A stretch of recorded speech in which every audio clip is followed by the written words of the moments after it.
Welcome back to the Cottage Goth Library.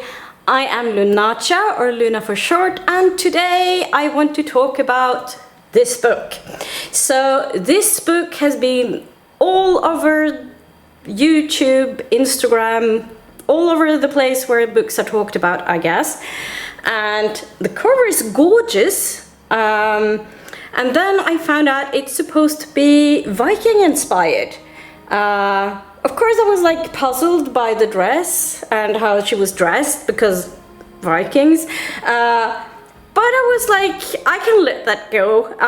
It's still a beautiful cover, so my interest was piqued and I thought I would pick up the book.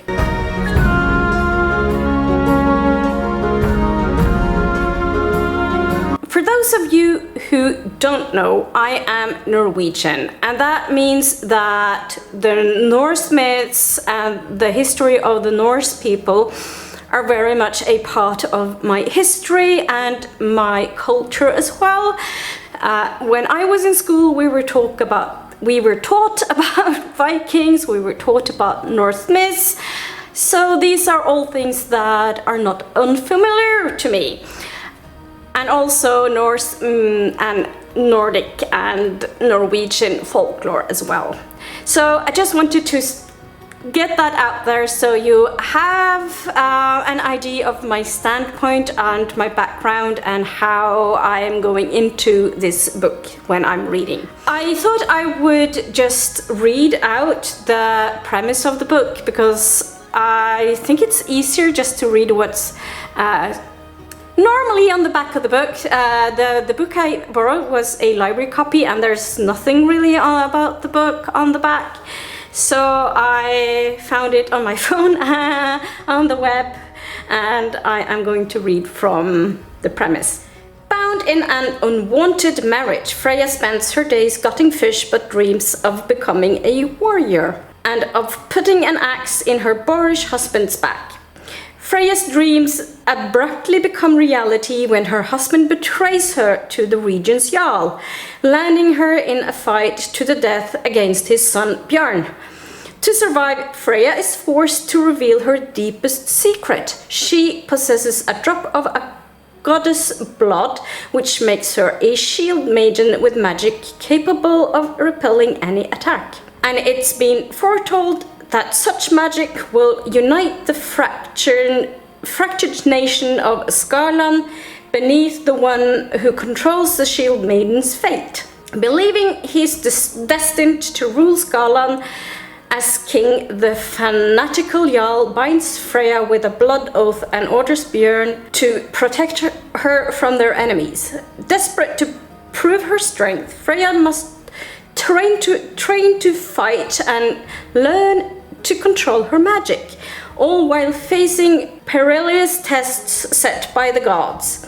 The greatest test of all, however, may be resisting her forbidden attraction to Björn. If Freya succumbs to her lust for the charming and fierce warrior, she risks not only her own destiny, but the fate of all the people she has sworn to protect. So that's the premise of the book. So it pretty much tells you that whoever controls Freya will be the ruler of Skarland, I guess. I think I want to start with what actually I liked about this book. I liked that they uses a lot of like Norse gods. It's not as bad, and they do also use Norse words like dragad for the boats, the ships, and that's not so bad. That's quite fine. And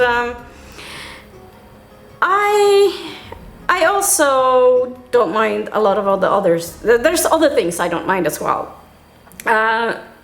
So the husband of Freya, his name is Vragi, I think, if I remember correctly, and this is actually not a real name. Is that what you can say? It's a by name, so it was mostly used to if there was someone with the same name, so you could like have how to distinguish the two people when you talked about them. So the vragi was used. But that's fine. I don't have a huge problem with that, because you could still have someone with two people with the same name in this village. So that's not a big problem, though it's worth like just noticing. And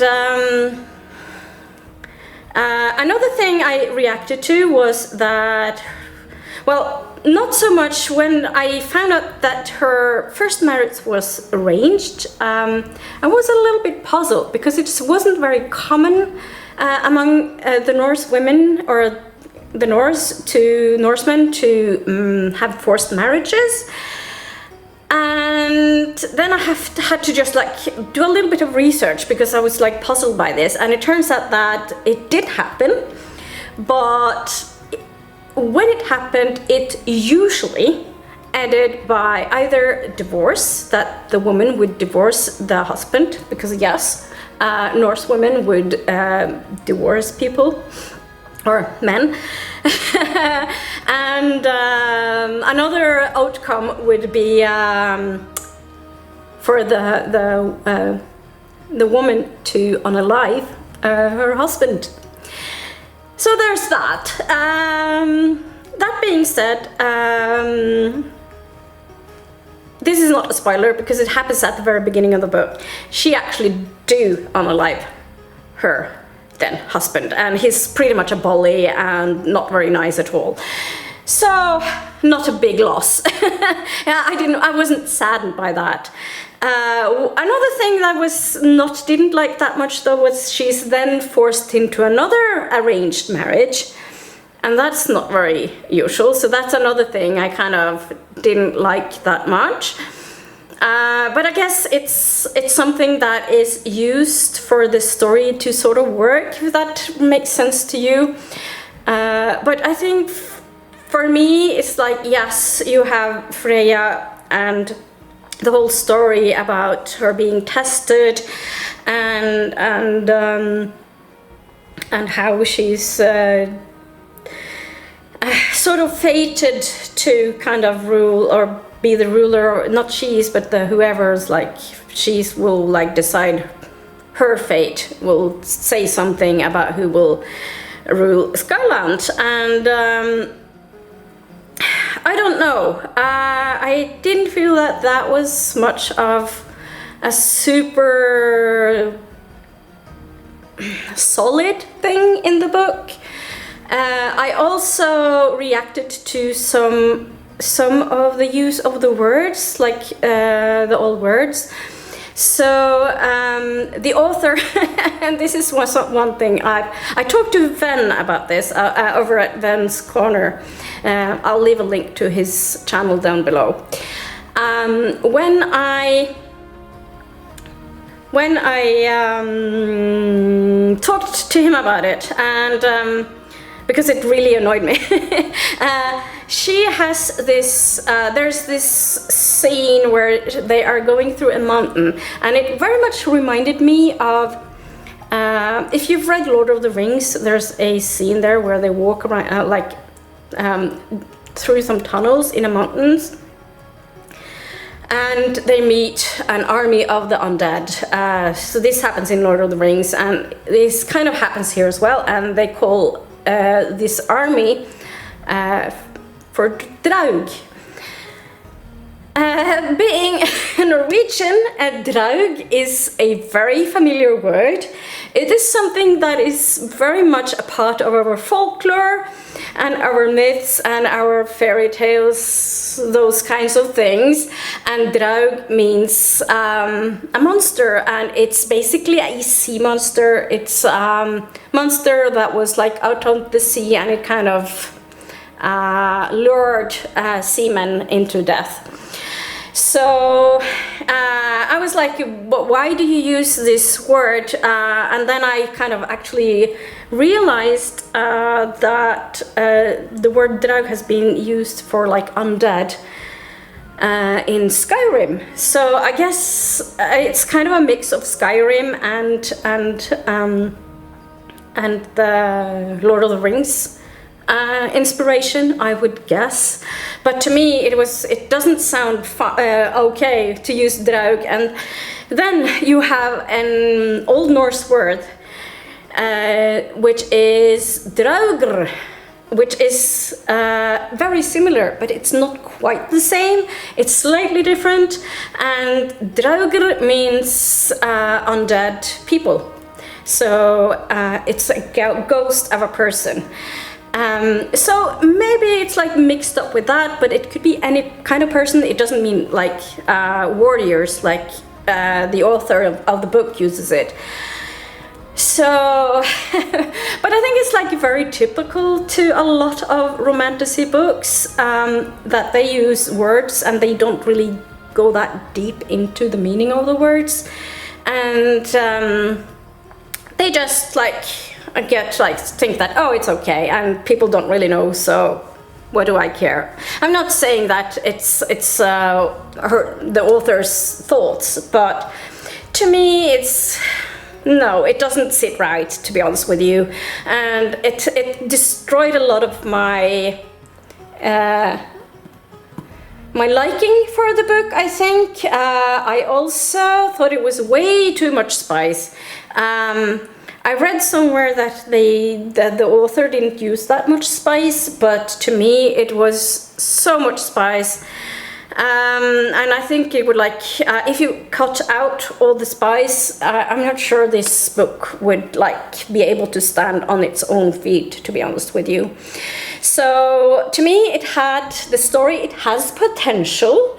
It absolutely has potential, but please do some more research on words. If you're an author and you want to write about a mythology and history and something, be inspired by something that is not your own, please do some proper research. Talk to people that have this part of their culture and history, maybe have a couple of sensitivity readers.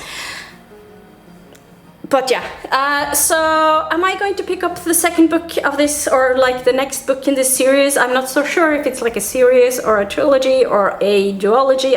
I saw somewhere that it was supposed to be a duology, but I'm not sure. I for sure am not going to read the next book. I am it could have been, I almost DNF'd this book, not as hard as another book that I read, which was also Viking-Inspired and Norse-inspired. But that book even used names so incorrectly. I think I read 10% or 2% or whatever. I can't remember how much I read, but it wasn't much before I DNF'd it. Not going to talk about that book though. So that being said, I don't rate book, but it's not the worst book that I've read. As I said, I didn't DNF it. I did read it to the end. But yeah, it wasn't my favorite. I wish it was better. It had a lot of potential, but it kind of fell flat for me, I'm afraid. That being said, if you want proper Viking-inspired, Norse-inspired fantasy, I highly recommend reading The Weaver and the Witch King by Genevieve Gornichec, because that is such a brilliant book. This is an author who has done their research. It's very clear that they know what they're writing about, and it doesn't really have a lot of spice either, which is good to me, because I'm not a huge fan of a lot of spice in books. It's just not that interesting. So if you want fantasy and Norse Viking-inspired, read The Weaver and the Witch King by Genevieve Gornichec. It's so much better. And with that, I am going to end this video, and let me hear in the comments if you've read the book. What did you think about the book? Did you react to the words? Did you react to... What did you think about the book? I would love to hear your thoughts about the book. So I will see you in the next video. Bye!